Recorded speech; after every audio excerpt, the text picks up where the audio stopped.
একটা মানুষকে তো আর সঙ্গে সঙ্গে বিয়ে করা যায় না। কয়েকদিন কথাবার্তা বলবো, তারপরে উনি আমাকে চলাইলো, তারপরে উনিও আমাকে দেখলো যে আমি কি ধরনের মেয়ে, কারণ দুজনকে তো বুঝার একটা বিষয় আছে। এই জন্য ওকেও আমাকে বুঝতে হবে, আমাকেও ওকে বুঝতে হবে। কিন্তু উনি না বুঝাই মানে শুরুতেই বলে বিয়ে করব, এই করবো ওই করবো, এটা তো সম্ভব না। কারণ কয়েকদিন কথাবার্তা বলি, আমিও ওনাকে দেখি, উনিও আমাকে দেখুক, এটা হলো আমার কথা।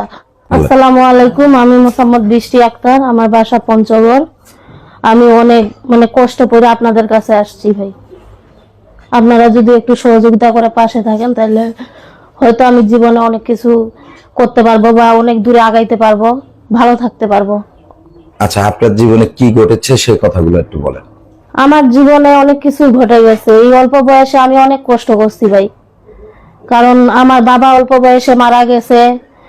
অল্প বয়সে আমি এক জায়গায় বিয়ে করছিলাম নিজে পছন্দ করে, কিন্তু আমার স্বামী আমাকে ছাড়ে দিছে। এখন খুব অসহায় আমার মাকে নিয়ে। আচ্ছা, তো আসলে স্বামী কেন ছাড়ছে আপনাকে, কি হয়েছে, কি ঘটেছে? আমরা গরিব, যৌতুক দিতে পারি নাই। তারা ছিল মধ্যবিত্ত, আমরা তো অনেক গরিব, যৌতুক দিতে পারি নাই বলে আমাকে ছাড়ে দিছে। আচ্ছা, তো এই যে এর আগে তো বললেন যে হাত টাত সাজায় আসছেন, তো আজকে কি হাত সাজায় আছে? না ভাইয়া, হাত সাজাইনি। কেন? মনের অবস্থা ভালো না, এই জন্য। এর আগে বহুবার আমি ভিডিও করছি, কিন্তু মনের মানুষ ভালো মতন খুঁজে পাইনি। আচ্ছা, তো আপনার নামে তো একজন লোক অবজেকশন করেছে, একজন প্রবাসী। আমি জানি না ভাইয়া কোন ভাইয়া আমার নামে অবজেকশন করছে। আমি এমন কোনো মানুষ বলতে পারবে না যে আমি কারো কাছ থেকে 2 টাকা মারে নিয়ে খাইছি। কিন্তু আমি বুঝতে পারতেছি না যে কোন ভাইয়া আমার জন্য অবজেকশন করছে বা আমার নামে অবজেকশন করছে। কিন্তু যে ভাইয়াই অবজেকশন করুক, ভাইয়া আমি যদি আপনার সাথে কোনো ভুল ত্রুটি করে থাকি আমাকে ক্ষমা করে দিবেন। আমি অনেক গরিব মানুষ, হয়তো আপনার কাছে 2 টাকা নিছি, এই জন্য আপনার সাথে হয়তো পরবর্তীতে যোগাযোগ করতে পারি নাই। আমার মোবাইলেরও সমস্যা থাকতে পারে। নেক্সট টাইমে আপনি আমার সাথে যোগাযোগ করবেন, অবশ্যই আমি আপনার সাথে যোগাযোগ রাখবো। আচ্ছা, তো শারমিন, আসলে ওই লোকের সাথে আপনার বিয়ে বসার কথা ছিল, এরকম মানে একটা প্রতিশ্রুতি দিয়ে। এরকম ভাইয়া, এরকম প্রতিশ্রুতি কিন্তু অনেকজনেই দেয়, বুঝতে পারছেন? অনেকজনে এরকম প্রতিশ্রুতি দেয়, কিন্তু অনেকদিন কথা বলে, কথা বলার পর যখন দেখবেন তাদের বেতন পাওয়ার সময় আসে, কারণ আমরা তো গরিব মানুষ ভাইয়া, আমাদের সময় নষ্ট করে তাদের সাথে কথা বললে, তাদেরকে সময় দিলে আমাদেরকেও তো কিছু দিতে হবে, আমাদেরকেও তো চলাইতে হবে। এখন যদি তারা না চলায়, তারা নিজে থেকেই চলে যায়। মানে কয়েকদিন কথা বলে, হয়তো মজা নেই, কথা বলে, কষ্টের কথা শুনে, তারপরে ওরা কিন্তু নিজে থেকেই চলে যায়। আচ্ছা, চলে যায় কেন? ধরে রাখতে পারেন না কেন তাদেরকে? কি মানে প্রবলেমটা কার, আপনার না তাদের? আমি জানি না কার প্রবলেম, কিন্তু আমি তো কথা বলি।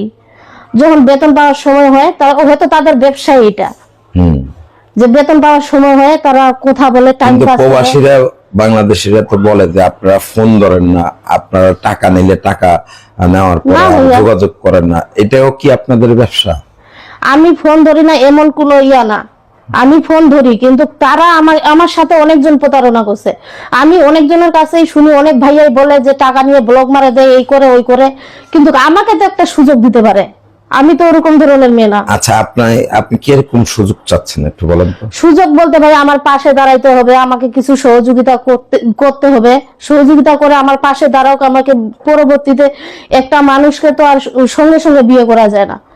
কয়েকদিন কথাবার্তা বলবো, তারপরে উনি আমাকে চলাইলো, তারপরে উনিও আমাকে দেখলো যে আমি কি ধরনের মেয়ে, কারণ দুজনকে তো বুঝার একটা বিষয় আছে।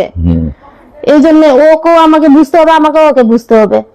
কিন্তু উনি না বুঝাই মানে শুরুতেই বলে বিয়ে করব, এই করবো ওই করবো, এটা তো সম্ভব না। কারণ কয়েকদিন কথাবার্তা বলি, আমিও ওনাকে দেখি, উনিও আমাকে দেখুক, এটা হলো আমার কথা।